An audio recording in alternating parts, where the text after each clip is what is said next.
It's time for the Longines Chronoscope, a television journal of the important issues of the hour.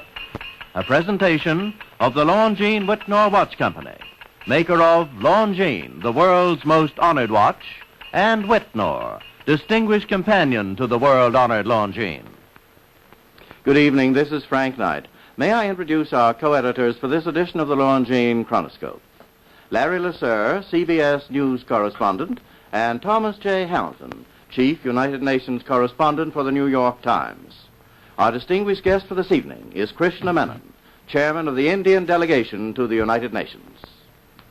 You know, it's almost an unwritten law that unless a diplomat represents one of the big four powers, he cannot achieve a position of world influence and significance.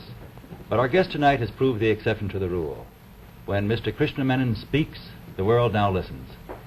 Mr. Menon, to be perfectly frank, you have disagreed with our foreign policy rather often publicly, and some people do say that you are unfriendly to this country. Is that true? We have disagreed. When I say I have disagreed, I have expressed the opinions of my country and my government on specific matters that come up for discussion.